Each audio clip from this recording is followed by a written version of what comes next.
Hello, everyone. Welcome to Blood from a Stone. Ooh, scary nonsense. Hello, hello. As you can see, we have a few fewer players than usual, and also a player you've never seen before. Say hello, Jordyn. Jordyn is here. Yes, we're gonna have an interesting evening. I'm sorry, I told you to say hello while you were drinking. That was poorly timed on my part. Well, mine was poorly timed too, so it's perfectly okay. How are you doing tonight? I'm doing well. Wonderful. Wonderful. I have asked you that already, but like now that we're on stream, this is like the fancy version of that. Andrew, how are you? I'm doing pretty well. How are you, Fub? You know what? I am doing okay. Yeah. Doing very okay. I'm excited to have another terrifying installment of Blood from a Stone. You know, I was thinking, though, I don't know how terrifying and horrifying this game is as much as just, like, needlessly violent and mean. Like, what's the difference between, you know, a horror stream and just one where the DM is just, like, it's just mean-spirited? I don't know. Nevertheless, that's what we're here for. If you're just joining us for the first time, hello, welcome. This is Blood from a Stone, a game where some level 0 characters try to survive in a demiplane of dread. With much more powerful monsters, and so far we've had about 12 player deaths. One person, Andrew, in fact, once died twice in the same night. That was pretty impressive. So we will be getting into this in a moment. We have a couple more players who will be joining us, and we may start before everyone's here. But I guess before we get into recaps and such things, I'll mention if you like superhero RPGs, we also play on Mondays a game called Top Flight that is no less mean-spirited, but the players are much more survivable. Like, they get thrown through buildings and stuff, but, you know, they never die. They have ways of not dying. That's what makes you a superhero, I guess. Yes, you guys want to plug anything while you're here? You don't have to, but I throw that out as an option. Not Nope. this week. Cool. Fine. I feel at this point I tell my players to plug stuff and it's like, oh wait, here we go. We have someone entering the room here.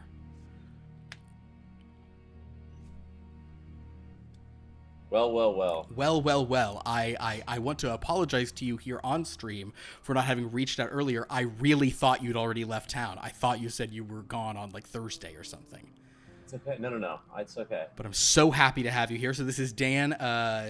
Longtime viewers may remember Dan from a few weeks back when he was a lacrosse player who got bitten to death by flying skulls. Yes, it was a delight. It was, yeah. So we're happy to have you back here, and you do have a couple of characters you could be bringing in here. I don't know if you have found the sheet. I can send you the link again. I believe I have it, but I did adopt something. I don't know if you can tell. I did adopt a more professorial look today. I am going to say in that case, this is probably for the best because I think we may have two very, for once, useful and relevant characters joining what has up to this point been teenagers who keep getting murdered in this town of paradise. Yes, so great. So we'll have you, and we will also be having Dahlia, the theater major, as portrayed by our own Liv, who will be here shortly with us. But for now, we will get ready. Professor Maurice Feingold.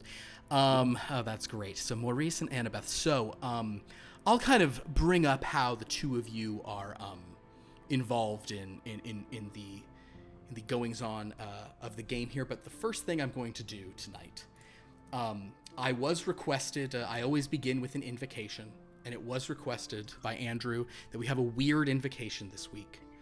Are they ever not weird? I mean, I think they're always just beautiful and poignant, but, you know, not everyone has my artist's soul to just appreciate the true beauty of these words. So today, the invocation. And I don't want to let another minute get by. Love is going to get us while the moon is on the sky. We may be running out of night, but never running out of steam. We're acting on a hunch, and we'll be acting out a dream. There really isn't any time to lose. They're gonna catch us if we wait until it gets too light. You're such a pretty boy. Let me show you what to do, and you'll do it. but you gotta move faster. Faster than the speed of night. Faster than the speed of night. It's all we ever wanted and all we'll ever need, and it's slipping through our fingers faster than the speed of night. All right, everyone can take a moment to process that if you need to. I'll understand. Sometimes I just do little things for me, and that's effectively what all of these invocations are. My players, really, I don't think any of you understand what's going on there. I mean, Jordyn, it is your first session, so that's fine. Not a Andrew, clue. you've heard about 8 of those now. I have. I mean, they always are like, I feel like I can imagine all of them set to like a Beach Boys tune. Interesting. Um, What an interesting. All right. or you know, but they're always like, yeah, they're always very poetic and disturbing. They are. Once you find out the true source of them, I think a Beach Boys tune, that will be an interesting. You can also literally find out the source of any of them by Googling, but nobody does that. So That ruins the fun. in any event, yes, we will be. Let's resume this. Let's resume this disturbing tale here. When last we were sort of joining our characters here in Paradise, Will Scarlet, Dahlia Frey, Philip. What is Philip's name? I have it somewhere. Philip Yu. Oh yeah, that's right. Because it's I'm me. As well as a young woman named Kitty, although she was quickly sort of sconced away. They have engaged in a ritual, although Philip did not take part, put on by Monsieur Etienne René, the sort of wealthy gentleman of leisure who lives outside of town. He has given them some ability to, unlike so many of the people they've been around, the horrible things they've seen, if they die, there is now the chance that maybe they will have some way of their memory, of their consciousness, at least sticking around, not being trapped outside of town, which is what Monsieur René says happens to those who die in paradise. But this gift did not sort of come out of nowhere. He is asking for their assistance in various matters. He's asking for their help, trying to find a way out of this town, which he calls a prison, and says that everything is not as it seems. And so to that point, he has given them a mission. And the mission is to investigate a crypt with a symbol they have just now discovered from within the Isles of Enchantment shop, thanks to sort of an awkward interaction with Danny La Jolla, a character, technically the only face you'll still see from session 1, worn by something that is not entirely human. So yes, they have been given this mission to seek out the tomb of a mage named Annabeth, who lives outside of this otherwise 1950s-esque American town. Her crypt, or who was buried, that is. And Etienne said he was going to send this group some help, some people who could assist them in this task, because things may be getting a little bit more complex, a little bit more dangerous, but he really wants to know what it is that is so interesting about this figure, Annabeth, that a creature from the depths of Sleepy Lake would come up and be seeking her crypt in this way. So, with that, we're going to resume after one brief moment of housekeeping in which Dahlia, hi Dahlia, lovely to see you, in which, you're muted, but that's okay. Fashionably late, but here. You are here, yes. And we are just beginning now. We will have a brief moment to say that Philip decided he had to go to Two-A-Days after all. He couldn't skip both. Yeah, Yeah. You know, he You didn't want to let Coach down. He was going to, but Coach Parsons, you know, I mean, now that the guy said he'd get them a bus if Philip helps, Philip's like, okay, cool. And he's going to go off and do some practice, leaving it in the hands of Dahlia and Will, as well as two figures. I mean, we're kind of just getting right into this one. There's not going to be any. I assume that Will and Dahlia. I think actually both of you already had collected any sort of self-defense objects and weaponry that you have on your person, and so you have kind of gone off to this Cemetery Hermetic. I guess feeling that you really have no other option but to do as the charming Frenchman says. And outside of the gates of this cemetery, you do see two other figures kind of drifting in from the mist. These are in fact the people that Etienne told you he would be sending. Others kind of in his orbit, in his worldview. So I will ask Dan, would you like to go first? Would you like to describe who it is we see here? Professor Maurice Feingold. He's a little slight of a figure. He walks with a cane. Bit older gentleman. Not so old, you know. I mean, he doesn't want to think he's that old, but maybe late 40s, early 50s, depending on how you judge these sorts of things. Seems a bookish sort.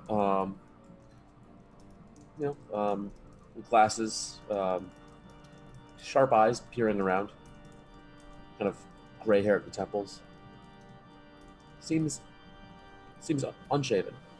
Like it's been a little bit since he's cleaned up. Understood. Now I'm going to ask a question about Professor Feingold. I don't even know how much you've heard about within this game. Last night there was a party at Etienne's house, and he performed a ritual. Do you think that you were at this party that might have had a more there might have been some various kind of Saturnalian elements to the party as the night wore on? Would you have gone to such a party just for a dinner and or an orgy that followed, or do you think you probably just know Etienne and just kind of help him when he's looking for people with certain expertises? More the expertise, certainly. Understood. The intellectual curiosity side of things, more of academic pursuits, of course. Then you probably don't know Will Scarlet and would only know Dahlia from her time on the stage, since you both do. You teach at and she attends Darkmoor College, but unless she's been in one of your classes, you probably and neither of you recognize him from last night. Our next figure in the mist, yes, Jordyn, if you'd like to describe yourself. Oh, well, so Annabeth Crane is about what you'd expect from a no-nonsense librarian, very unshakable, and right at home in the darker things and places. She's rather a scholar in her spare time of unusual texts. Specifically languages. She's what is the word I'm looking for? what you'd think a librarian would know, but somebody who studies the languages of the deep dark places of the world. A polyglot. Well, yes, an infernal polyglot, if you will. But very, very no nonsense. You don't want to speak up in her library. I would never dream of it. Now, do you think is she like Professor Feingold? Is she just kind of an acquaintance of Monsieur René's who kind of he calls when there are, there is the need for say so for such things? I would say so. So you probably were not at his house last night for a understood. Wonderful. So yes, so he has sent you two, shall we say, uninitiated, allies, but based on where you are, it seems like maybe these two very scholarly people are going to have some. They'll clearly have use to the two of you, as you sort of see there. So basically the four of you are gathered here at the gates of the Cemetery Hermetic. This is one of Paradise's many cemeteries, probably the third most mysterious and kind of unknowable. And it is a place where it's said that magicians, mages, esoterics, philosophers even, are buried.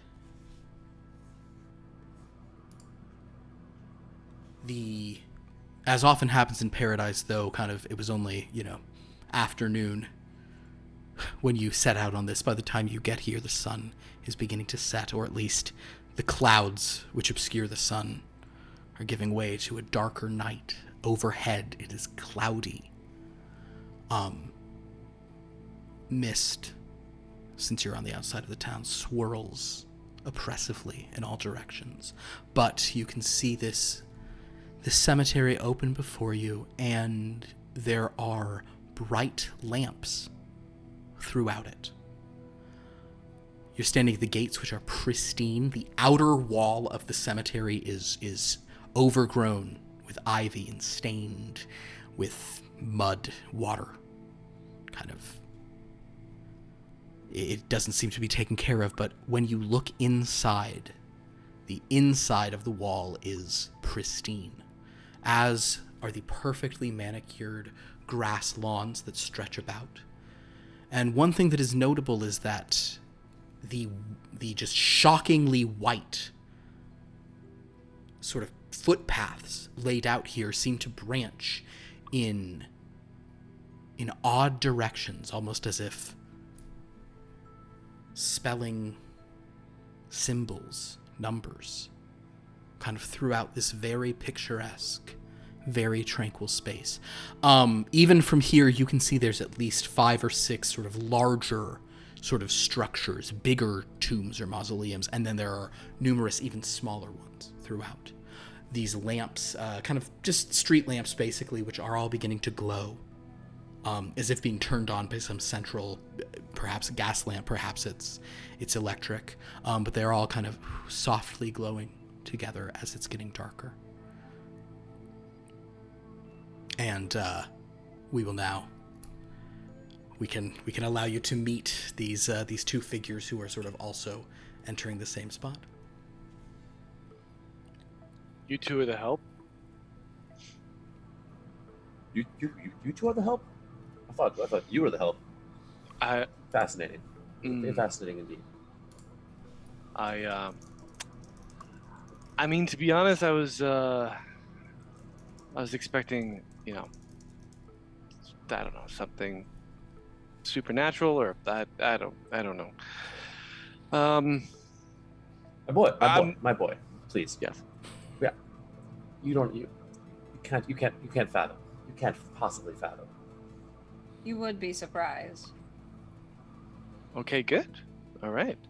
Okay. Well, I was hoping that we would see this in the daytime, but I guess that's just too much to ask, isn't it? All right. Well, come now. Come on. In hallowed places such as this, daytime is never the time to be at all. mm-hmm. It is much more theatrical this way. We could all agree. All right. So who takes the first step into the Cemetery Hermetic? Poke at the entry. Poke at the threshold with my cane. Your cane taps pristine white stone steps. You see no other effect other than kind of a sound.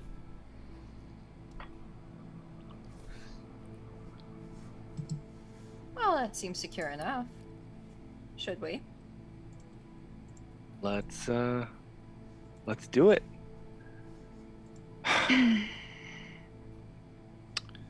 You said you were a professor, is that right? Oh, correct, my boy. Correct. Yes. Yes. What subject do you teach? Philosophy, metaphysics, studies of things that might have come to pass, things that might have not yet passed. you know. Why are you interested? You applying to university? Maybe someday. I gotta.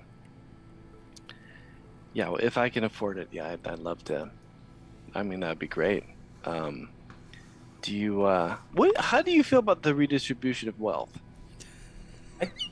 I, to be completely honest, I don't have time to focus on politics. My research is too important. Okay. Great. What is your research in? Well, hopefully, little little experience tonight will help us solidify that. But life beyond life. I got a little bit of experience with that. I'm fascinated, and perhaps, I mean, not to get too into the weeds about this and get distracted from our task at hand, but if we could, there are such things as research assistants, jobs on campus. Perhaps something of the sort could be just for you, my boy. Does it pay a living wage? No, I have tenure. I have no idea what a living wage is these days, but Yeah. Okay. All right. The answer is no. Yeah. I like. I'm gonna stick next to this one right here. So, seeing no ill effect on your cane as you tap, I'll press it. nothing. And then I'll step in. You step I'll in press on. and He's just sitting there with his cane, just pushing. just kind of like push all the way in, and then yeah, We're like, there a little oh bit, yeah. no, what have we got into? Everything seems still and tranquil. Unlike all of the other cemeteries in town, there's like nothing out of place here. It is perfect. The grass is like you would think that it were astroturf or something. You don't see any leaves occupying the wrong space. Actually, does anyone in this group have a passive perception that is like, decent, like over 13 or 14 or something? Passive investigation is 14. Then passive investigation, you wouldn't really notice this with this. Yeah, no, it's Just investigation. you don't you don't see any kind of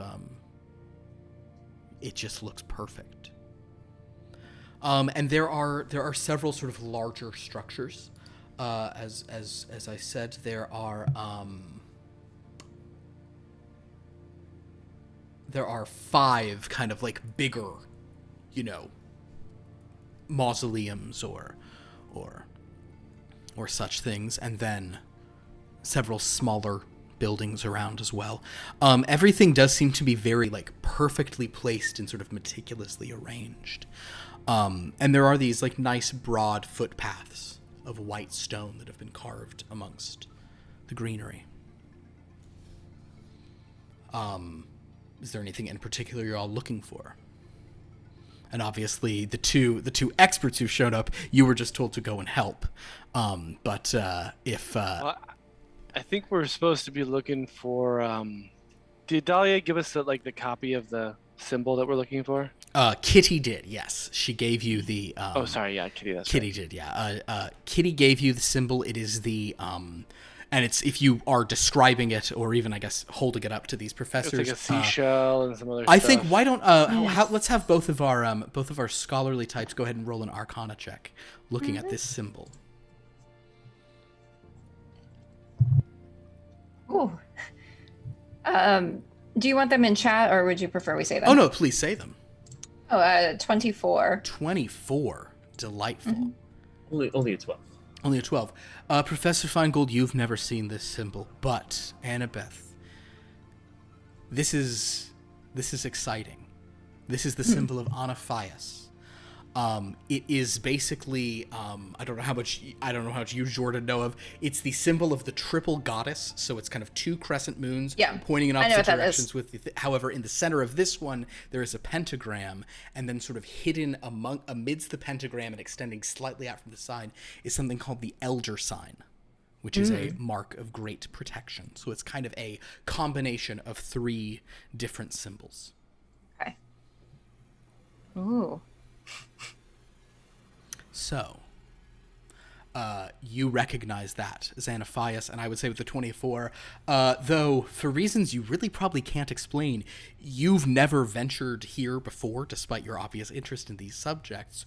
You do know that Anaphias is buried in this very cemetery. Well, could be worth investigating. I will relay what I know to the others. And I would warn you all though that I there could potentially be consequences for disturbing the peace. What kind of consequences? Well, it's impossible to say. I mean, this here means protection of what or from what. It's hard to say. I'd need more information, but I think that we should proceed with caution. Yeah, well, that's an understatement.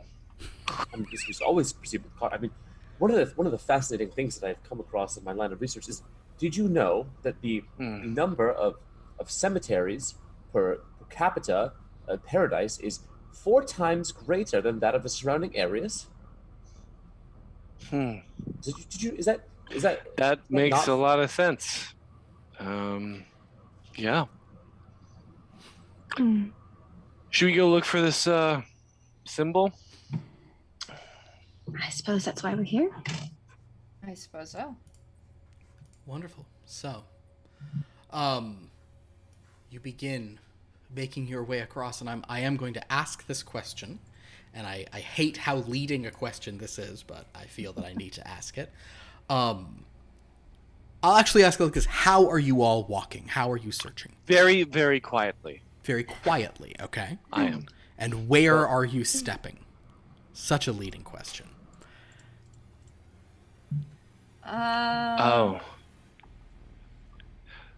Well, what's the general layout? Like, is it like a sort of main path? And then so yes, like... there are paths, but they begin to branch off of this white stone walkway, and then off of that is green. And you see that there are like headstones within the green here or there. Or sometimes there's even just like a monument, like a what do you call it, a memorial plinth on the ground rather than a full headstone. Is there a section of this that we see that's like where the sort of crypts are? Make like a perception check. Okay. Perception 13. Oh, but not natural. That's sad. Well, yes. Glancing about, you see that there's a collection of sort of like smaller crypts around, but there kind of are like just generally sort of like larger mausoleums almost. You're not sure if there's any rhyme or reason to it with a 13, but they're spread out amongst the place, almost in some kind of like design, but you can't really tell what that is. Okay.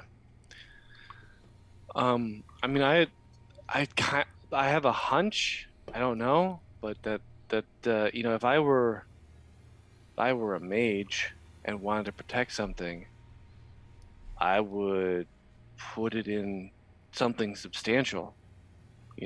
So I feel like we should maybe poke around, like see if there's symbols somewhere that we can find on a crypt, maybe. So you'll sort of start looking at some of these sort of larger crypts, basically. Then are you going to? I'll just ask the incredibly leading question. Are you going to stay on the white path? Stay on the white paths. Yeah, I'm not going to walk. Yeah. So you begin walking down the white paths. Your footsteps all sort of feel very loud in here because it's so quiet and peaceful. I will say that if you're kind of just going most generally, you will come to the sort of largest mausoleum that's kind of in the center before you split off. You see that on the door of this there is a symbol of it's the arcane sign for conjuration wrapped within a foliate leaf. Anyone who'd like to could make an Arcana check to identify that sign, but you don't have to if you don't care. I'll do it. All right. I have terrible news. It's a non-natural 13. Non-natural 13. That is terrible news for me. And for me, I quite enjoy the Fallout. That would be a 19 Arcana. 19. You know this is connected to a mage or to a figure. You assume a mage called Gondelgolt. Okay. You don't know anything else about him. You just know that you know the sign. I guess you probably know it has. He was a conjurer of some kind, but you don't know anything else specifically about him. Okay. If you continue on past this, I'll have to check one thing actually about you people. I rolled Oh, 2, but it was a 4, so it wouldn't do anything. you're like cool leaf. How very interesting. All right, you guys. Admiring pass, the artistry, no doubt. Yes. You sort of you pass towards, kind of walk towards another one. Annabeth, outside of this one, you see that there is a woman. She is dressed in a kind of like a very high necked dress that's kind of buttoned all the way up. She has long sleeves, kind of frilly at the laces. Her hair is kind of in ringlets around her head. And she's kind of looking at all of you with a great deal of interest, standing just outside of this next tomb.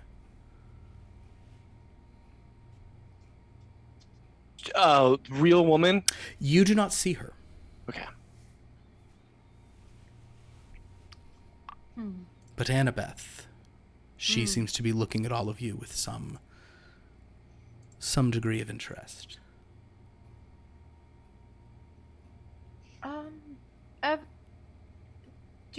Do you all notice that you might want to look over there? What you all see is a tomb. On the front of it, and actually, Annabeth, you see this as well, is the symbol of a cog, like a mechanical cog with an eye in the center. And Annabeth, since you're looking, you should certainly make an Arcana check. Yeah.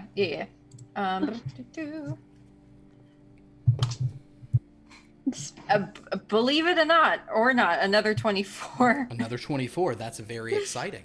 Then you know that this would be the Messini Mausoleum. Oh. Sylvia Messini was an artificer, a magical inventor. She apparently could create some very, very advanced clockwork creatures.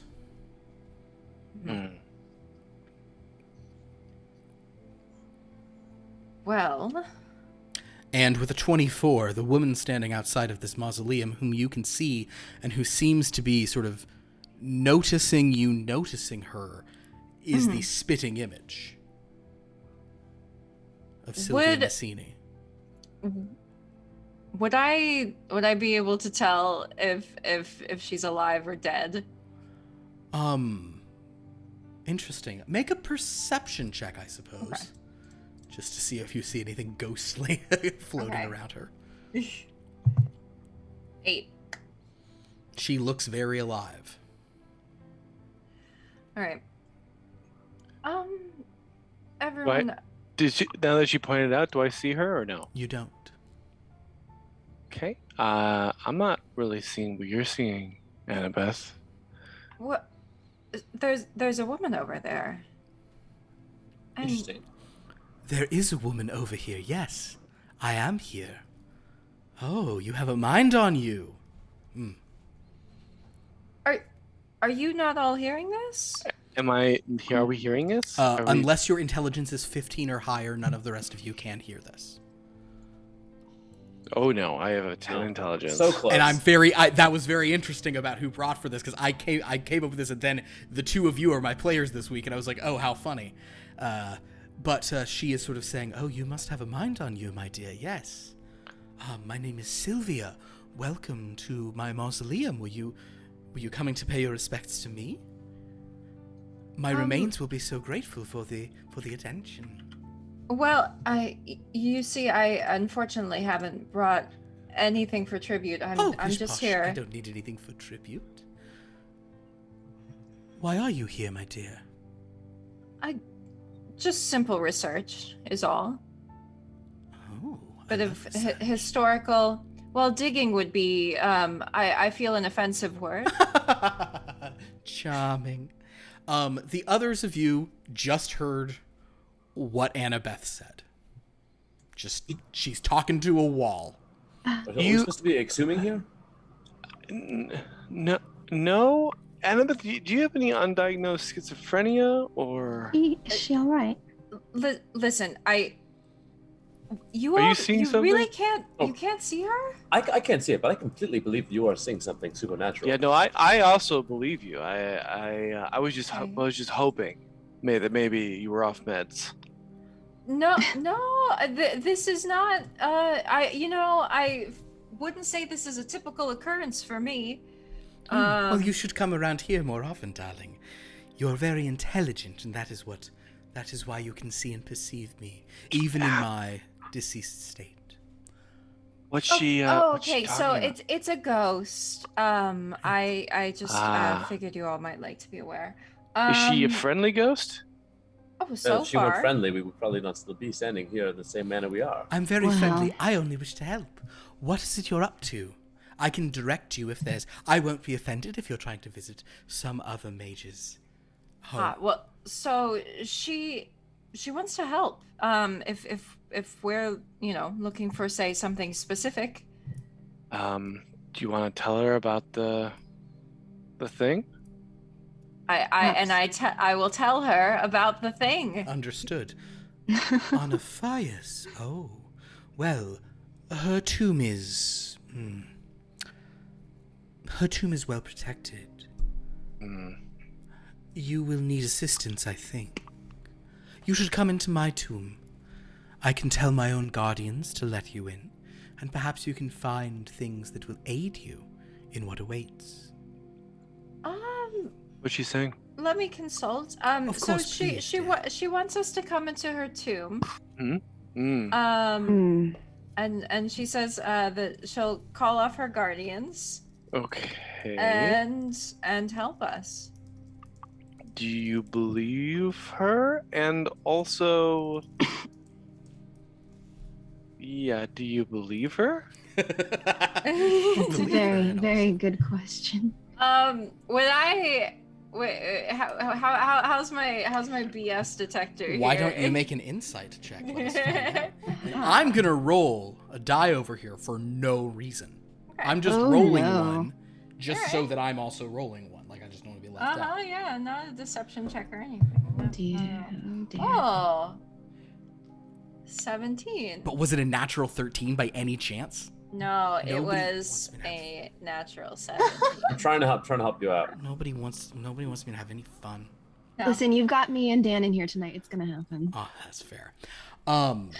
With a 17, you do not detect any deception on her part.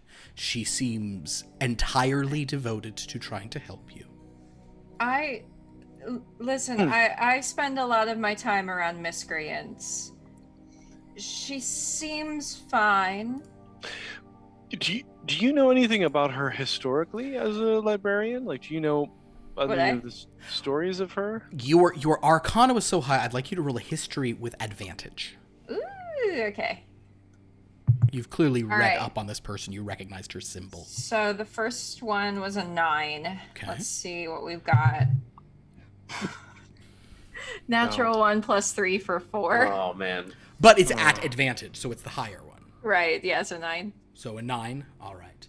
You don't recall. You know that she was a very powerful and effective artificer, magical inventor. Mm-hmm. You have no knowledge of her moral character. Okay. Ask if there's a catch. Like, she wants to help us, but for what? That's true. So, for your assistance, what would you like? I in can return? hear the living. I appreciate your well. efforts to do, but yes, I understand It's been a very, very long day. I've had my nose in so many books. I think I'm upside down. Would that my nose still existed in a state where it could be put into a book again. Yes, my dear. I simply want to help. I ask nothing in return, although, well, I suppose, please don't. I will allow you to perhaps take some things from my tomb. Please don't harm them. Well, of course not. That would be disrespectful. It yeah. it would. Precisely. So yes. All right. Well, no, it does not appear to want anything, and there may be some assistance inside of the tomb, so long as we're careful with what we find in there. Very interesting. So Let us delve. she'll sort of gesture and kind of she'll say, I will go tell everyone to sort of take a friendly position. Just please, yes, you may open the crypt here. And she kind of gestures to it, and then she walks through the wall. Annabeth. Now the rest of you again have just seen Annabeth talking to the air. Oh man. Sounds like we're going into the crypt. A better place to find stuff to learn from.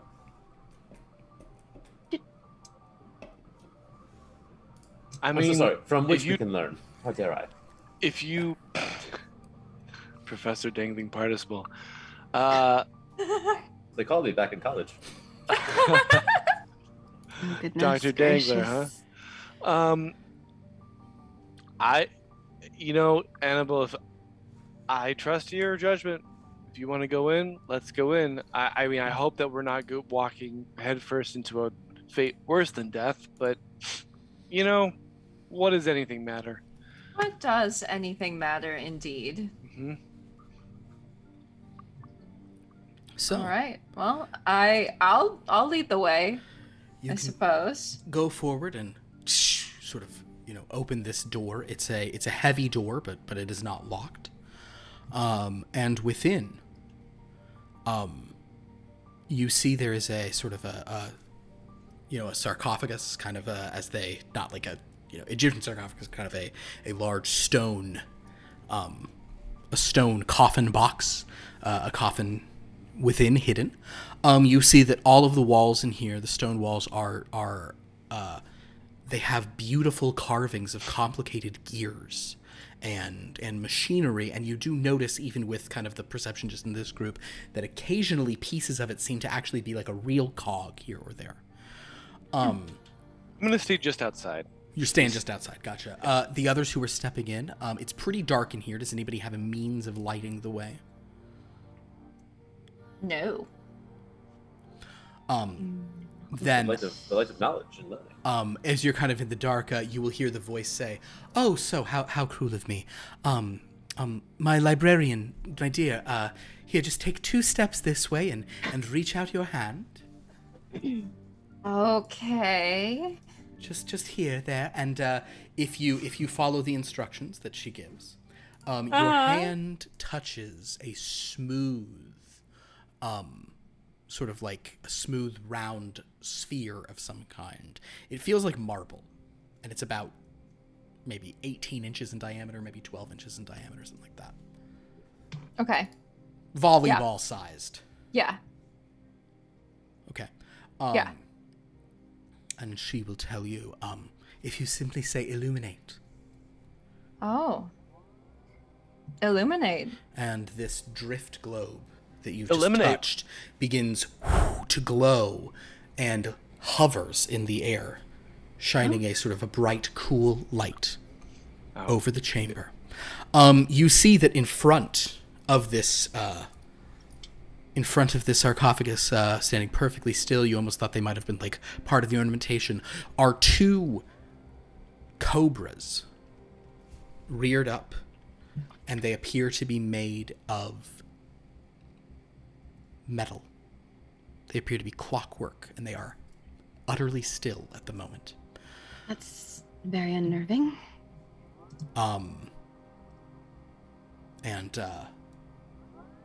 The Annabeth, you see that Sylvia is kind of like, she sort of walks between them and she pets them both on the head. And she says, "So yes, now you can see things a little better.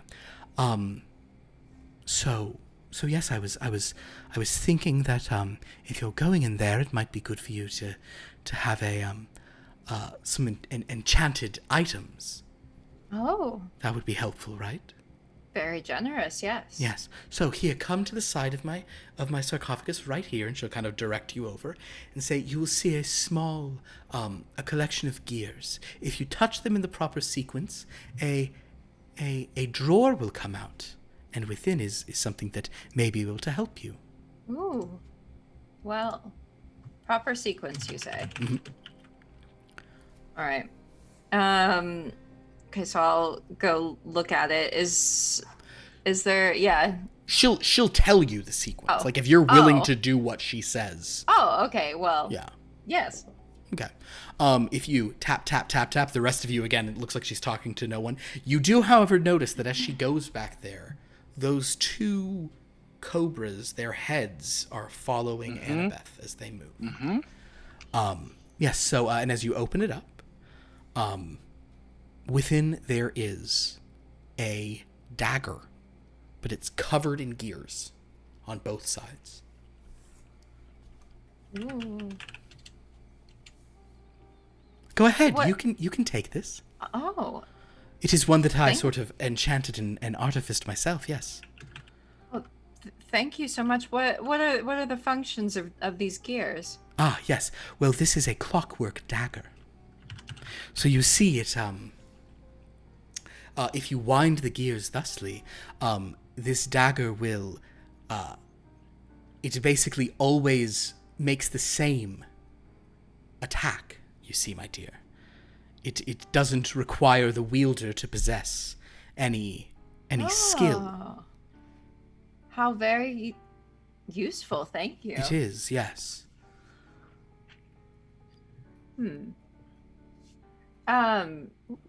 What is useful? This is a clockwork dagger. It seems like it'll give us an edge should we run into any sort of sticky situations. What sort of sticky Okay. situations are we going to run into? Oh, I don't know. It could be anything. We're in a graveyard. Exactly, my dear. The dead come to life at times. Something must Oh, happen. yeah. When they're lucky, perhaps they do. Now, over this way, there's something else. And she kind of leads you back around the sarcophagus to the head of it, and she sort of gestures to another collection of gears. Go Excellent. ahead, please. Yes, I will do the thing. Understood. You open this one up, and this time what you see inside is an amulet, Ooh. also covered in gears. And although, some pistons and some sort of things of that nature.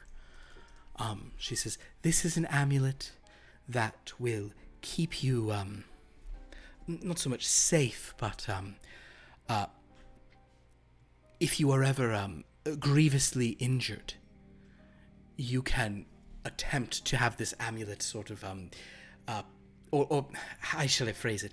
If you are about to be grievously injured, this amulet can give you a warning, can help you realize that you should be standing somewhere else. You understand? Yes. It's a defensive measure. Yes. Very handy. And I'll explain defensive amulet to everyone else as well. I see. And then I was thinking that perhaps you seem very nice, and you're going to Anaphias's tomb, so that would be nice.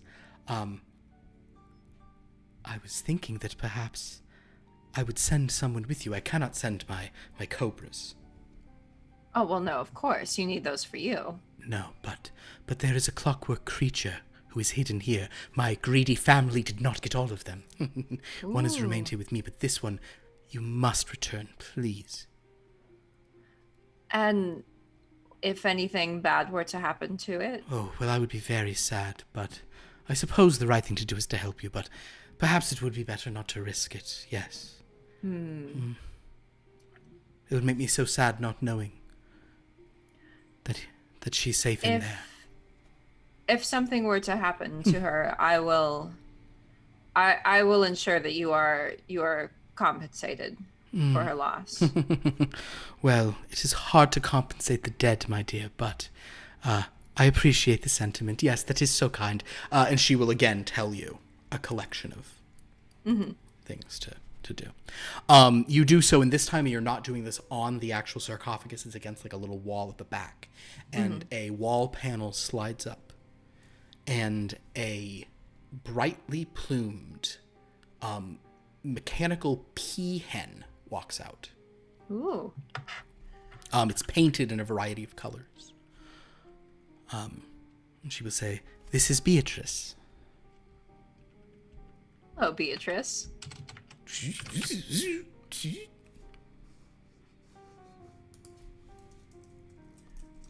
Is there anything I should know about Beatrice? Beatrice will be happy to protect you if anything goes bad. But I do hope that I can see her again. She's a very nicely created thing, yes. I'll do everything in my power. Thank you. Well, Onophias' tomb is, she kind of sort of gestures. Now, there is one other friendly tomb you might want to visit. Oh, where is this? Are you familiar with the bard who they called Beezy Reed? Calpurnia Beeswax Reed? I don't believe that I am. You could make an Arcana check for Okay, this. yeah, sure.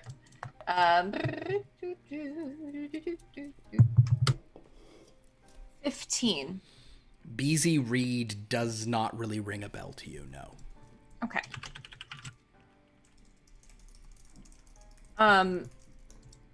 Anything else about Beezy Reed we should know? And any precautions we may need to take on our way there? Oh, no, she's, well, at least in life she was a very talented musician. You could stop by, but I don't know that I've never seen her when I've walked in ghostly form, so I don't think she's spectrally tied here, but she did have, well, her bees, they were very the honey was helpful. Ah. You might not get the warmest reaction, but if anything attacks you, you can perhaps, she kind of gestures to the amulet, evade it somewhat or even defeat it, gesturing to the dagger. Understood. Thank you so much. This has been incredibly generous. Of course. I only want to help. It's much appreciated. I suppose if there's nothing else, we'll be on our way. Wonderful. Thank you. Tell your friend he's very welcome. You all are. She says you're very welcome. Huh. Thank Wow. you. Dahlia does like an awkward curtsy because she doesn't know what else to do. Yes, good luck. Oh, Annabeth, Annabeth, could you ask her if she knows anything more about the mage that we're ultimately going to visit? Oh yeah, and I'll pass the question along. Yes, I can hear the living, but I do appreciate your intermediary status. My dear. Yeah. Yes, Onophias was a very powerful mage, a bit from before my time. I'll actually have her roll for a. Let's see what she knows of Onophias. She has good Arcana, but not when she rolls like that. She doesn't. I must confess, I did not read up on her as much as I should have. I'm sorry. Back when I was able to read. Reading is such a wonderful thing, as I'm sure you would agree, but sadly, not a pastime I can engage in anymore unless a book is left here for me, and my cobras are very bad at turning pages. Well, another time, perhaps. Well, good luck. Thank you. All right. Oh, would you mind getting the lights on your way out, my dear? Of course. Yes. Just say extinguish. Ah, yes. All right, so I guess on our way back out, I will say extinguish and make sure everything has been conveyed, the dagger, the amulet, Beatrice, and that we could potentially find some honey that would help us in Beezy Reed's tomb, but we could face some challenges in there. And I will tell you guys something about the dagger, kind of how it sort of basically works. The dagger it's a 15. You don't roll. Every time the dagger swings, it's a 15. It's never higher, never lower. Doesn't matter if you're proficient or not. Whoever's holding it, it can only be used... Like, you can't hand it off between different people multiple rounds, but if somebody had 2 attacks, they could go twice. But yes, it's just always a 15. So it's a thing for, like, if you're up against something and you know that will hit its AC, this will hit every time. It's also a +1 dagger.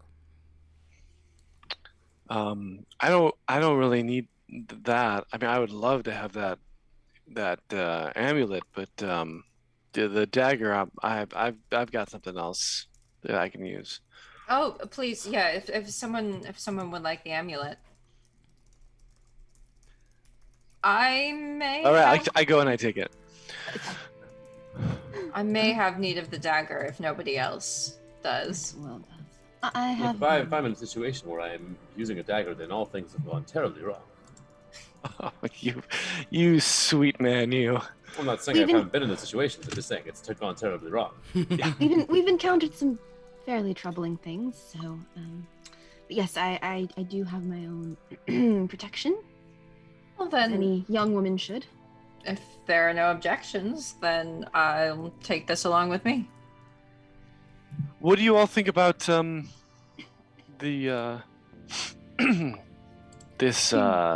What did you said it was a bard? Is that right? This bee woman. Well, so another sorcerer, did we say? Yes, another dead mage. Right. Okay. Another mage seemed rather fond of bees. I mean, they are in themselves quite resourceful. I mean, it's really an incredible display of collective work. Yes, we could encounter some trouble, but I think it could be potentially worth our while. It would seem. All right, I'm down, I guess. Sure. Wonderful. All right, shall we make our way? I'm gonna linger behind, and I'm just gonna say, I know I can't hear you, but I really appreciate it. Thank you. You hear no response, but you'd like to think she's kind of saying, "Don't mention it," or maybe she's saying, "Who knows what she's saying?" Listen, guys. The point is, yes, you make your way. So you are heading to the bard's tomb. Yes. Wonderful. So you make your way across, taking care to sort of stay on this. You go around the tomb of that Gondelgolt, and you find kind of on the other side, kind of almost directly across from the Messini Mausoleum, you find the bard's tomb. I guess technically you would walk past one other tomb. This one is sort of larger, and it has the symbol of a bursting firework on the exterior, is kind of its mystic sigil. It also is, unlike some of the others, has a very just clearly there's like a graven title for the tomb in stone over the entry, and it says the most arcane and anarchic sorcerer's columbarium. Ooh. Do I know what the symbol means, or? Yeah, make an Arcana check if you'd like to look up that sigil. Somebody just roll a 13. So close. 12. So 16. 16. Also, I want you to know, I'm just going to be asking whatever it means. So yes. Yep. 13? Uh-oh. Natural 13. Hooray! Oh no. There it is. So close to a horror surge. But I didn't get one. But thank you. We didn't have a single one last week. But where are we on the clock now? Oh, the clock will be ticking forward, don't you worry. I just have to say that one courtesy of Jordyn. Alrighty, so the clock moves. Tick, tick, tick, tick, tick. And I gotta do this because it's a 13-sided clock, so it's never quite. Okay. Quite right. Ooh, 5 on the clock. What does the amulet do? The amulet. Oh, sorry. Yes. So the amulet. And this is once per. technically requires attunement, but you can just kind of throw it on. Basically, once per short rest, if any effect would reduce you to 0 hit points, the amulet, you can use your reaction to activate the amulet, and you will instead, the roll to hit you is repeated with disadvantage, or the saving throw to avoid the effect is made at advantage. So in other words, It's kind of a like, oh wait, and under certain circumstances, I might even be like, you weren't standing, the clockwork kind of moved you slightly out of the way. And it's once per short rest. Once per short rest, it will reduce. And I'll say that you've instantly attuned, but Thank whatever. you. I'll give. Oh my God, that's great. That's perfect for him too. That's the one nice thing I'll ever do. Okay. And then Beatrice is just a. Maybe we shouldn't go to this tomb, you guys. Maybe we shouldn't go to this tomb. Let's get out of here. Quit while we're ahead. Get the heck I think out. we're good. I think we're good. We got all we came for. We're good. I think we can go. Okay. Oh, I love it. Perfect. So, yes. Question: do the name of the mausoleum mean anything to me? Yes. With a 16, you do know with a 16, you're familiar with the concept of the anarchic sorcerers. Basically, it's wild magic sorcerers were sort of a thing for a while in some of the textbooks you've read about. People who just basically used chaos to great effect. It was always very risky, but sometimes it was incredibly beneficial. And this appears to be a combularium, which, based on your general thing, is you think this is probably a like, it's probably inside is just like shelves and shelves of urns. Did all these mages accidentally fireball themselves? Probably. So just, instant cremation. But nevertheless, that is what you believe is the thing. And what was your number with that natural 13, Annabeth? +5 is 18. You know roughly the same. Okay. Yeah, nothing which we should concern ourselves with from there.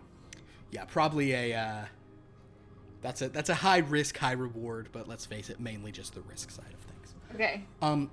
But nevertheless, you make your way over to the Bard's Tomb. However, from here you can see another tomb. This is actually one of the it's not one of the larger buildings, it's a smaller one, but on the face of it, and this one seems to be leading down into the earth.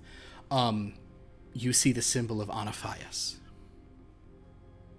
So this is like very close to the tomb you're currently in, or the tomb you're currently approaching. But yes, as you approach the Bard's Tomb, you do see the name Reed graven in stone above, and there is a symbol. It is a pan flute nestled within a beehive.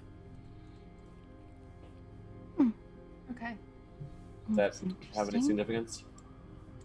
Make Do we know what that is? Arcana check, anyone who'd like to. You know what? Oh my God. Okay, that's cocked between 11 and 13, so I'm going to re-roll. Okay. And I will say that Dahlia, though you're probably not great at Arcana, roll this one at advantage because bards. Okay. 9. Yeah, I was gonna ask. 9. Yeah. Not familiar with this. And now that you're seeing the symbol, you can make another Arcana check, Annabeth, yourself. Ooh, nat 20. Nat Ooh. 20. So 22. All right. 7. I would say that you, upon seeing this, what did you have, Annabeth? For the Arcana check? Annabeth. Oh, sorry. Sorry. Yep. Character you've never played before, don't answer the name. I get it. 9. Yes, 9. Okay, so yes, neither of you are super familiar with this, but so a 20 gets you to what, a 19? Me? Yeah. Or a 20, just 22. a 20? Oh, 22. It gets me to a 22. Perfect. Hey, even better. So you do know this symbol. Now, you'd only really thought of it as being like magical in like the theatrical sense, like a magical experience of acting.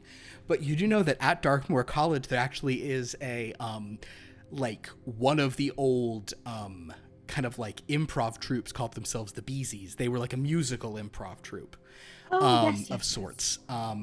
And you recognize the symbol that they would wear from that. So yeah, because of this, you are extremely familiar with like some of like the songs they would sing. No. Like you really know those songs is the idea. You know the exact sort of music that is very related to that. I may not be able to perform musically, but I do have a good ear. Understood. So there you go.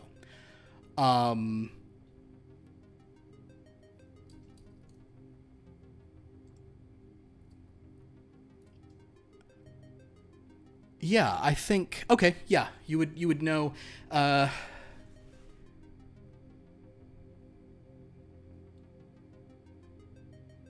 yeah, okay, fine. You would know the specific song is called "The King Bee Needs His Honey." Oh It's my! a song that was sung there. That's a. Didn't know there was a king bee.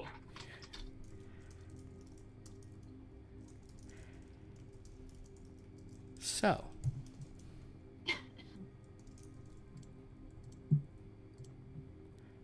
What would you all like to do? Anybody know anything about this? Well, I do recognize the symbol, and there's a musical troupe Oh, at our university that's associated with this. They have a very popular song, "The King Bee Needs His Honey." can you sing it? I do not have that in my specific actor's toolkit. Dahlia, I think you're being modest. I think that you're actually a triple threat. Well, So I don't know the song, but I've heard that troupe performing up street and down alley behind the math building. Yeah, in the arches, right? Like the acoustics. It's terrifying. very obnoxious with the coordinated dancing in the middle of And nowhere. then you got that one guy that just is only doing the beats, like tapping his chest and things. I just don't understand why people love it so much. They think they're such hot shit too, I know, it's just like they're not better than you. Just what? Because like enjoy it while it's fleeting, buddy. And they all have their own gimmick, each group, Yeah, one of them has yeah. different colored ties, one Matching of them has outfits and things like that. Yeah. It's like okay, I guess if you want to do like a pale imitation of what real music is, okay. What is the song exactly that I know? Is it ominous? No, it's not ominous. It's a very kind of like upbeat song. Okay. I'm trying to think of like a good equivalent sort of for it. Basically it's a song that you could imagine someone would play like on a lute, like with a pan flute, like you could imagine it in a more medieval thing, but it also would work fine in a more like a jazzy, like almost like torch song sort of way. It's basically a call. It's kind of like a call to like come home and because the king bee needs his honey is the idea. Hey, so Dahlia, do you see anyone out here? I also just like the idea that you guys complain about like acapella so much that you then just don't go in this tomb. I would think that's hilarious. What? We're not doing this. Never mind. Forget this. not Let's doing go. this. No way. No. No, go home. So do I have any sense of the tomb? Like, do I feel comfortable with the tomb then? If I recognize this, like, it might be comforting. The tune? Oh, I mean, you could certainly like yeah, you'll know it if you hear it. No, I mean where we're like. Oh, the tune. No, tomb. the tomb. Sorry, I thought the tune. Yes, like since I'm familiar with this and I have a sense of it and I know this, do I feel comfortable? Your knowledge of this the idea that there's somebody called Beezy Reed is entirely based on this thing at your school. So now the idea that there was a bard called this, you're assuming that bard might have like written that song or was famous for that song in some context. But you don't have the specific knowledge of this tomb itself. Okay. Yeah, if that makes sense. I think you gotta sing it. I mean, I don't want to risk pissing anyone off. I think we gotta let. I mean, unless one of you hear what's going on, or like is someone talking to you right now that I don't know about, or like, It's giving you some sort of silent sense memory. for everyone's. I brains. have no supernatural visitors right now at all. I mean, I'm assuming that the music group must have been singing a song written by this bard, and it can't be that dangerous, can it? If it's inspired maybe a little obnoxious. I mean, Dahlia, Yeah. I think you're the best performer of us all. Can we just attempt? I'm just gonna attempt to open the tomb. I'm gonna take the. You open. No, you sing the song. Sing the song. You Get it. open the tomb, Okay. and within, once again, there is a dark tomb. I suppose that Beatrice at this point will walk forward, open her mouth, and a bright beam of light shines out like a flashlight. It's quite delightful.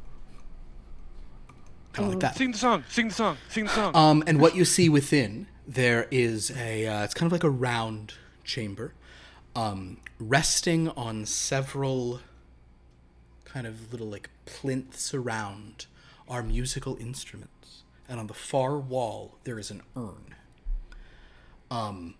You also do hear the buzzing of bees as you open this door. Sing the song. Do I?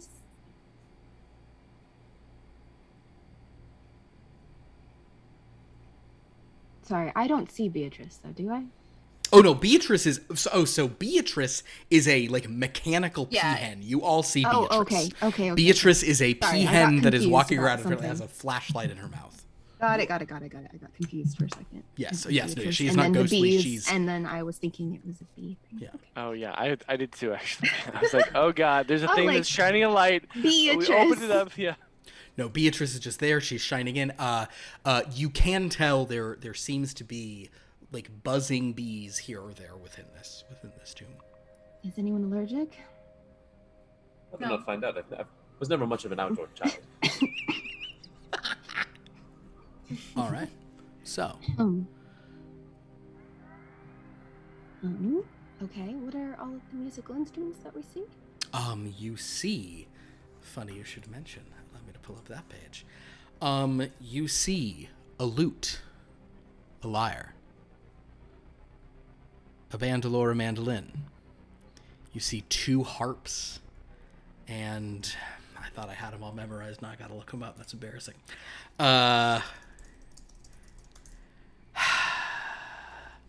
What am I? Cittern. Is that the only? Have I said them all? It's yeah. 2 harps, mandolin, lyre, lute, bandor, cittern. Yeah, it's 7. Yeah. That's 7. So mostly all stringed instruments. And they're probably not those. It's just that's the shit you get. So. Well, I mean, maybe we should tell that group on campus that their namesake actually delved into the non-vocal side of things. In an effort to get them to shut up a bit. Good luck. It wouldn't be mad at all. No, nothing at all. Beatrice is just, kind of like until someone probably says anything different, she's just shining a light around, just kind of back and forth, point of interest, kind of in a cycle. Does anyone play an instrument? You're the performer. You sure you don't want to just like try doing the acapella thing? I know it's really obnoxious, but like maybe it'll draw her out. I mean, I feel like I don't want to. It's kind of a party foul to go in and like pick up someone else's instrument and start playing it.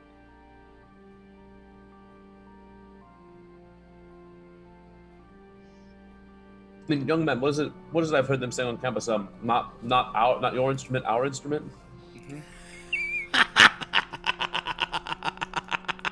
Perhaps we should take a gander at them. Oh no.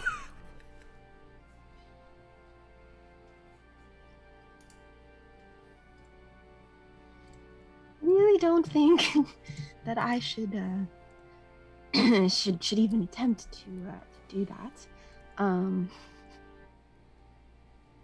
We don't know, it might wake someone angrily. Well, conjure up a spectral hand. Okay. So I could take a gander while I'm standing right up here. Mm-hmm. And then I'll dismiss it and say, but also that seems quite unwise. And honestly, I have no desire at all to tarry about. The real gem of knowledge is over yonder.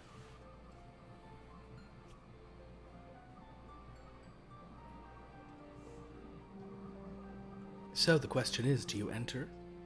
Do you see what you can find in here, or will you say, never mind, we're good. Let's go to Anaphias' crypt. You have my vote already. Dahlia, you certainly feel everyone kind of, paying attention to you, assuming that you as this actor should be singing, which of course, I mean, come on. You're an actor. You have a tool set, You can't be expected to, To rest my voice for a production tomorrow evening, so I don't think it would be wise. Understood. Are you're kidding me?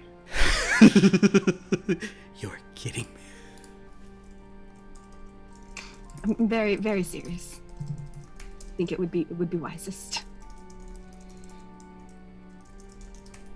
All right. Well, I mean, I'm nervous, but here we are. All right. So do you go in, Annabeth? You know what? I mean, if everyone else is going, I'll go too. You won't be the first to cross, understood. So you're all know. just kind of standing there outside, yeah. All right, would you prefer that we play an instrument? I mean, I don't know the song, so you're gonna have to help me here. I can try playing one of these instruments, but you're gonna have to lead the song. I don't know the tune.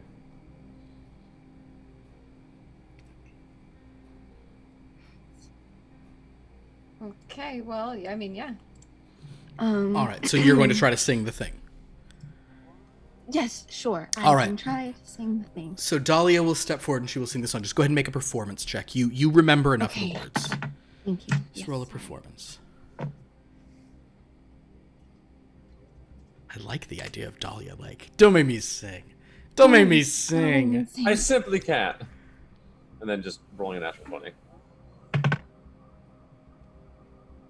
I rolled a 19. Oh, I mean, hey. Gives me 24. Yeah. Nice. So you begin. So basically Dahlia's like, guys, I really can't. And then just perfect. After. I knew it. See, triple threat. Oh, Triple that threat. cajoling. After Triple threat. the first line, Uh-oh. all of you have just it's almost like on your spine. It's just so eerie that you're hearing accompaniment. And as she continues singing, all of those instruments sitting in there are all floating and playing. There is this full accompaniment behind. By the time she sort of starts on the second little verse of it, you're even somewhere there's a tambour just kind of ch-ch-ch. Elsewhere there are even panpipes playing along with the melody, sometimes doing a counterpoint. Now this is what it's supposed to sound like. It's extremely pleasant. The bees are even buzzing in what seems to be tempo and in the proper pitches. And when you finish the song with a 20, so first of all, it's a 24. It's good. This is really good performance. At the end of it, the instruments all sit back down. And there's just a quiet, calm sense in the tomb. Nothing feels threatening. The bees. In fact, you notice that the bees seem to be buzzing down a little closer, and they begin landing on kind of the stone in front of you all. Is anyone here proficient in nature? All good. So basically, it sort of takes a few moments, but you're seeing just like bees, like almost like a full swarm of bees, like back and forth, and eventually you see that on the stone, like right in front of you, there is by now kind of like it's like kind of like congealed like that. There's a pile of honey and a pile of wax. Okay. Not a huge amount of either. Maybe like a mouthful of honey and an equivalent amount of wax.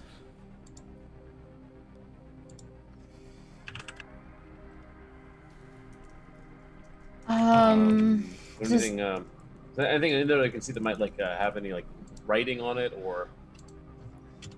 Sure. Make a perception check. You honestly, you feel you could walk around in here pretty safely now. Nothing seems to be threatening. Then I will enter. Now it seems quite safe. Go ahead and make a perception check. Yeah, you seem the tomb itself seems to be satisfied by something. 9. 9. You don't really notice any like helpful writing or hints or such things.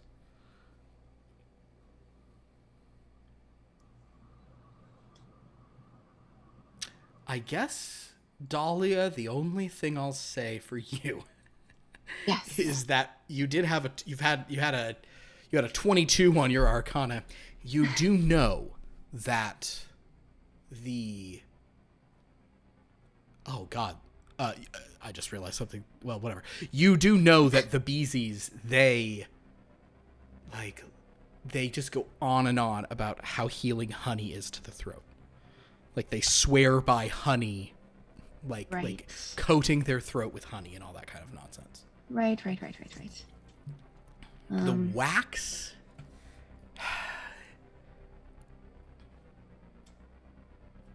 Make another. Make like a nah. I don't know. The wax. You're not quite so sure about the wax. Make a history check. Okay. About the wax? About the wax related to that group. Kind of like what you remember of if they ever talked about wax. Beeswax. Yeah. Ooh, that is 17 history. So 19. 19. The only thing you can think of through the Beesies of Ears Waxes is one of some story about like how somebody was doing a production of like the Odyssey and they actually put beeswax in their ears. That's what I want to do every single time I hear them. And and they did that like because they were like in character and like but then like couldn't hear their cues the rest of the show. Oh yes. So that's like a fun story. But the only thing is like something about like they really thought they should put beeswax in their ears. Is there enough beeswax for all of us to put it in our ears or not that much? You think by how much is here, there's maybe enough probably to get two. There's maybe enough for like safely one person, maybe two people could just take a little bit and put it in their ears. But yeah. So maybe 2, and you'd say the honey is probably a similar effect. Yeah. Only 1 or 2 people. You know what? I also heard that honey is really good if you like, cut yourself. It's pretty. Right, it's healing. Maybe we should take. Yeah, I think so. I mean, beeswax with us. Oh, bees, is it okay if we take your grand gifts bequeathed upon us? I don't ever know what to do with my hands when I do this stuff. You're so much better at that than I am. Make an animal handling check to communicate with these bees. Seems like this guy's been doing a lot of not your weed, our weed. That's a 20.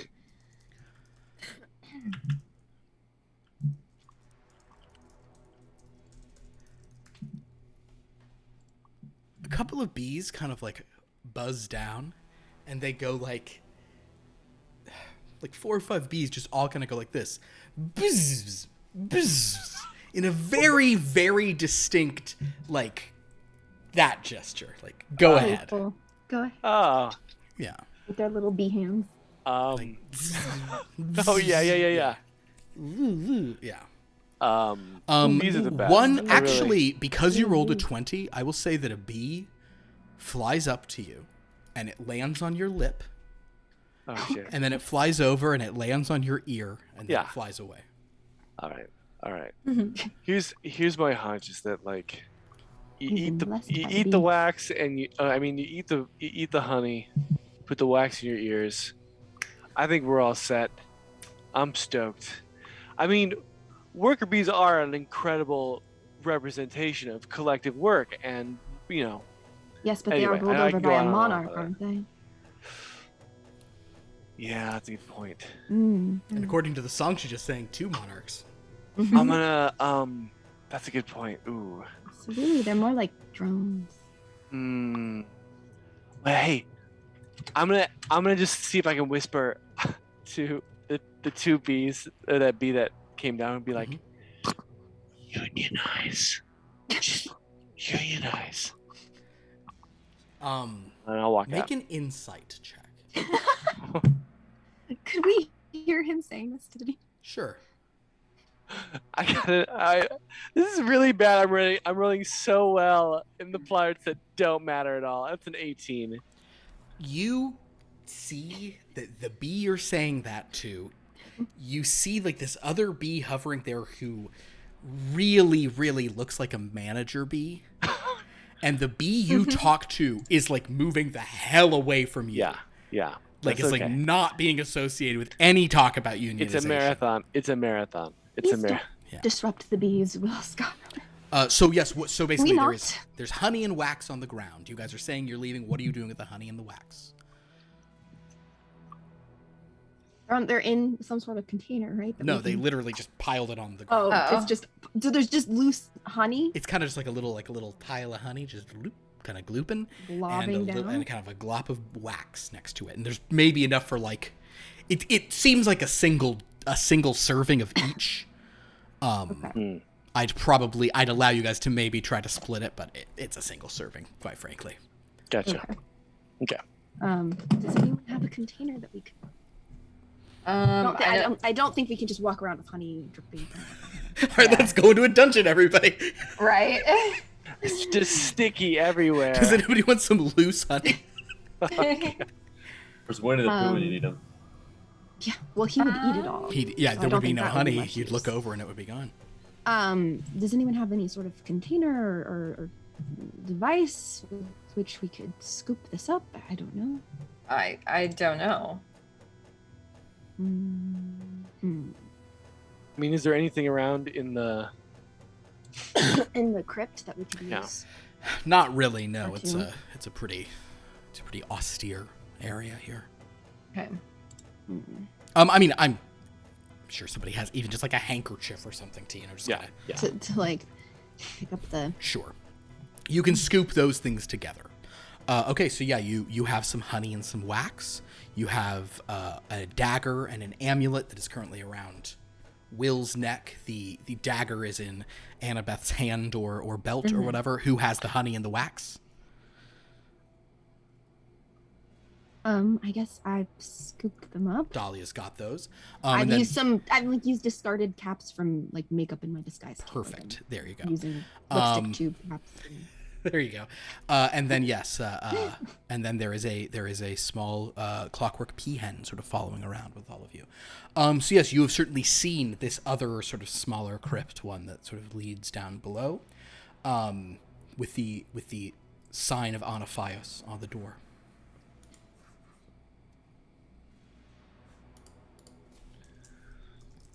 I mean, we could just go home, right? Like we could just go to the diner, eat some waffles. I mean, suppose. are there any spiritual entities in the area? Yeah, I think Etienne was hoping for a bit more from us. Okay. Yeah, you're right. Well, make a perception check, Professor. 9. You don't notice really anything of note.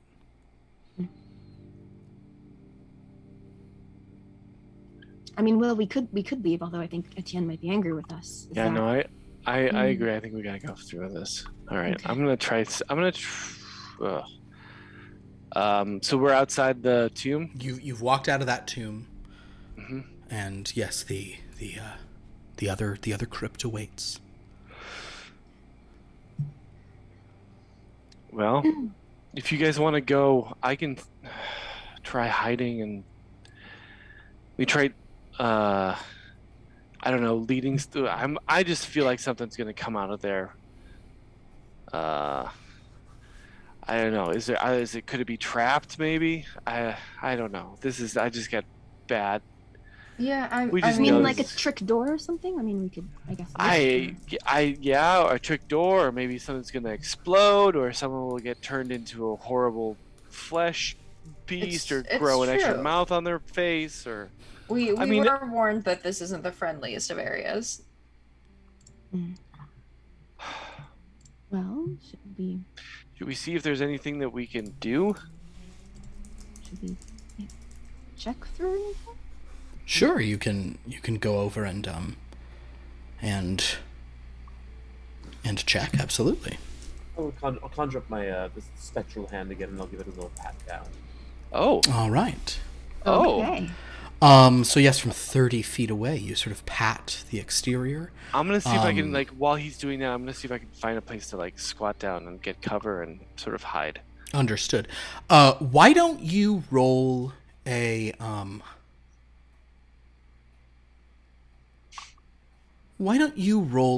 an investigation check as you use your hand? I'll say that you 14. 14. I'm just gonna be so mad every time I don't roll a 13. You do not detect anything that is, it seems just like a door. Seems like a normal door. Well then, young man, you're nice and strong. Why don't you open this up for us? Isn't it? What is it? From each according to their ability. I completely agree with you, Professor. And to be honest, this is my ability, and I pull out my revolver. I mean, I can hit something from 40 feet away. I'm quite confident in that ability. If something comes up real close, I'm not going to be real good.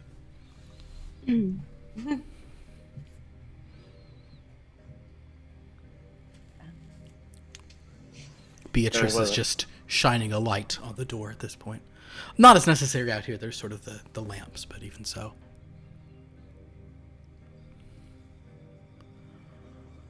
So. I assume that it's too heavy a door for my mage hand to push it. It does appear to be yes, it seems to be a little too heavy for the mage hand to push. These doors are all pretty beefy. Although, make an Arcana check. Let's go. Other spooky die I found. God damn it. That's a non-natural 13. Yeah, you kind of you push against it, and you're not sort of with that 10 pounds of force. Is it opening?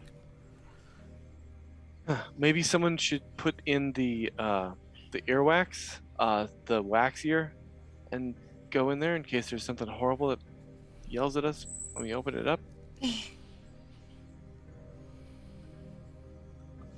Yeah, Any volunteers? Dahlia, you have an empty cold cream container of earwax. Yes. Or of beeswax, not earwax. Beeswax. Beeswax for the ear. You get it.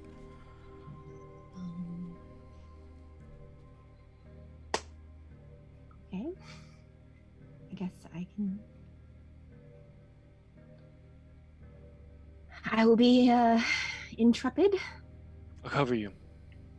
I'm gonna see if I can get down and make myself scarce. Okay. Okay. Should I be? Do you think I should put the wax in my ears? But then how can I hear you if anything goes wrong? Well, that's a good point, isn't it? We can use your. I mean, I think that you're gonna be the one that will tell us. To be honest. That's also a fair point. I mean, we got to do this, or Mr. or Etienne's. You know how mad he gets. Yes. She hasn't seen it. No, I have not. Only you've seen it. Well, we did talk to his wife, right? That actually, point rescinded. You did talk to his wife. We did talk to his wife. We know that she thinks he's quite dastardly. That's true. All right. Okay, well, I guess if you think I should put the wax Well, I mean, in my look, ears. My ex-wife said I had more than enough earwax, so I could also do it. It wouldn't be more than an addition. Okay, yes, that would make me feel much better. So you take the earwax. Now, I'm going to say because of the way you guys have gathered this, it probably really is only one dose of each of these substances. So you take the earwax, Jesus Christ, you take the beeswax, and you put it in your ears. Maurice, this is a very strange sensation. You plug your ears up, and then it doesn't feel physical, but it's definitely a strong sort of sensation as it seems to like slurp into your mind, into your ears, sort of more substantively. Do go on.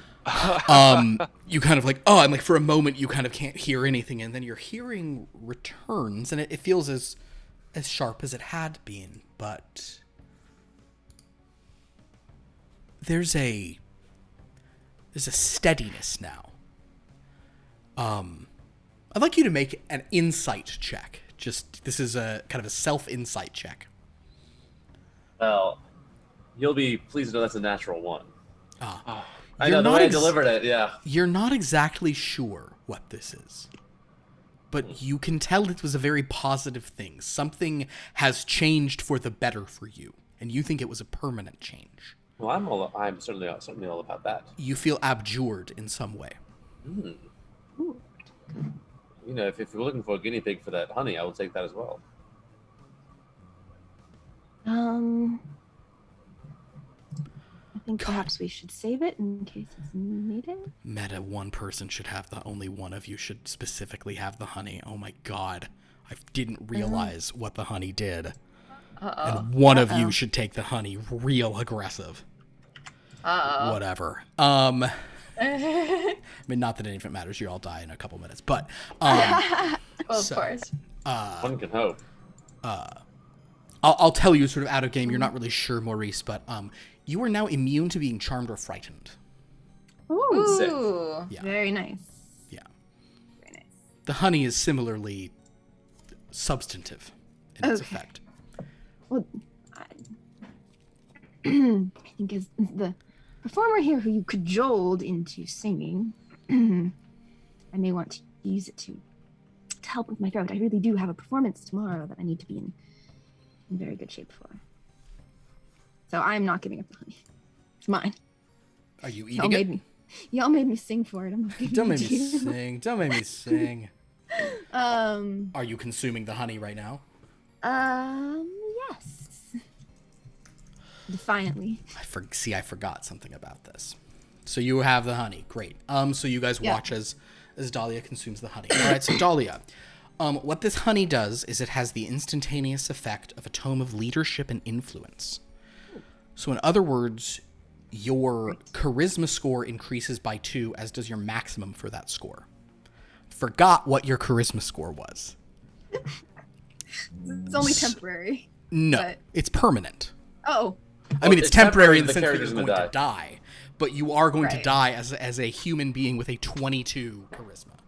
So that's pretty fun. So go ahead and change that on your sheet. Yep. Holy moly. With a +6 modifier now. The +6 modifier. In addition, are you proficient in performance? I'm not. Then you are now. Oh, okay. If you'd already been proficient, you would have expertise. If you already had expertise, you could never roll lower than a 10 again on a performance check. It was Okay. a reliable talent, actually. This is Wow. insane. This character is insane. Yeah, but that 22 charisma does nothing when you have 8 hit points total. With that, Let's just go home. I think we should just leave. I think we've done a great job.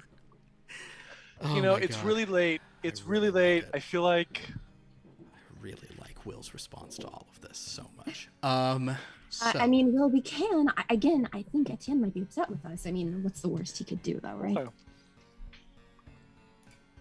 Okay, what? No, you're right. Why? Are you scared of Etienne? Like, really, truly? Yes. I mean, I know his wife has a